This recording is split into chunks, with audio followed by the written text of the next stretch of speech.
Let's start with the year 1915, the date of the first match-fixing scandal between Manchester United and Liverpool. At that time, Manchester United was fighting relegation, while Liverpool was comfortably mid-table. However, during their match, some things seemed off.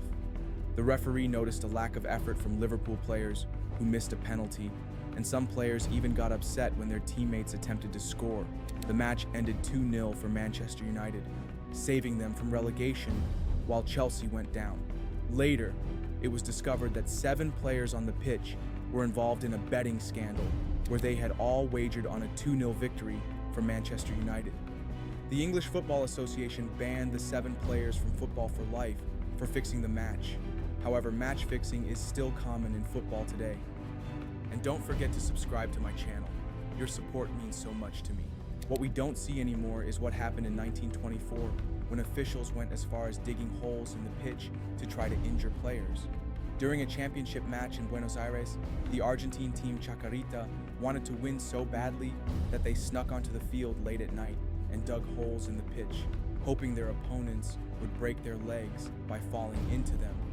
However, the opposing players avoided the holes and won the match the next day, clinching the championship. This time, the cheaters didn't get what they wanted. But digging holes on the pitch is nothing compared to planting needles in your shoes. In 1960, Carlos Bilardo, playing midfield for Argentina, did exactly that. He used the needles to poke opponents during matches. Later, as a coach, Bilardo encouraged his players to rub deep heat into the eyes of their opponents and even offered doped water to Brazil in the 1990s. Surprisingly, his dirty tactics seemed to work as he led Argentina to win the World Cup, etching his name in football history. A World Cup scandal. The next story is unprecedented. During the 1982 World Cup in Spain, France played Kuwait. The score was 3-1 for France, and in the 79th minute, Jerez scored a 4th goal for Les Bleus. However, the Kuwaitis protested because a whistle from the stands had misled their defense. The Sheikh of Kuwait, also the Emir's brother, stormed onto the field, ordered his players to leave, and pressured the referee to cancel the goal. After consulting, the referee annulled the goal. France's coach Michel Hidalgo protested, but was pushed back by Spanish police. The match resumed, and France won 4-1. Later, FIFA suspended the referee and reprimanded the Sheikh.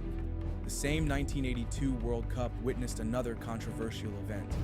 Algeria, having qualified for the first time in history, created a historic moment for Africa by defeating Germany in a memorable match. Yet, Algeria was controversially eliminated due to a suspected collusion between Germany and Austria during their match. This shame game drew widespread accusations of match fixing. Years later, German goalkeeper Harald Schumacher admitted the match was rigged and apologized to the Algerians. Extreme tactics. In 1983, cheating went too far. Diego Maradona suffered a broken leg after one of the most brutal tackles in football history. Andoni Goicoechea, known as the Butcher of Bilbao, played aggressively for Atletico Bilbao. During a match against Barcelona, he delivered a horrific tackle that left Maradona with a broken ankle. Goicoechea was suspended for 16 matches for the deliberate injury, but kept the boots from that match as a trophy. Shrinking the pitch. Another bizarre incident involved Graeme Souness, who shortened the pitch to gain an advantage. As manager of Rangers, Souness prepared for a European Cup match against Dynamo Kyiv. Knowing his team couldn't outplay Kyiv, he ordered the pitch to be narrowed, making the game more physical. The tactic worked as Rangers won 2-0, advancing to the next round. The scandal of 1989. On September 3, 1989, Brazil played Chile in a World Cup qualifier. A flare landed near Chilean goalkeeper Roberto Rojas, who appeared injured. However, photos later revealed that the flare didn't touch him. Rojas admitted he had cut himself with a razor hidden in his glove, hoping to get Brazil disqualified. Instead, Chile was banned from the World Cup, and Rojas was banned for life. Maradona and Rivaldo's infamous moments. In 1991, Diego Maradona was banned for 15 months after testing positive for doping. Despite this, he continued playing and repeated the same mistake during the 1994 World Cup.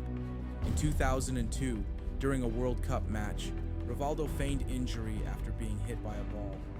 His dramatic acting led to the Turkish player being sent off, and Brazil eventually won the tournament. Calciopoli scandal. The biggest corruption scandal in football occurred in 2006. Juventus, AC Milan, Fiorentina, and Lazio were implicated in match fixing through referee manipulation. Juventus suffered the most, being relegated to Serie B and stripped of 2 Serie A titles. Other clubs faced heavy penalties as well. Luis Suarez's handball. In the 2010 World Cup quarterfinals, Uruguay faced Ghana. With the game tied, Suarez blocked a goal-bound shot with his hands, earning a red card. Ghana missed the resulting penalty, and Uruguay won in the shootout. Suarez refused to apologize, saying, "I committed the handball, but it's the Ghanaian who missed the penalty, not me." Pogba's doping scandal. In 2024, Paul Pogba was banned from football for 4 years after testing positive for doping. Despite claiming he didn't knowingly consume illicit substances, Pogba will likely never return to professional football due to his age.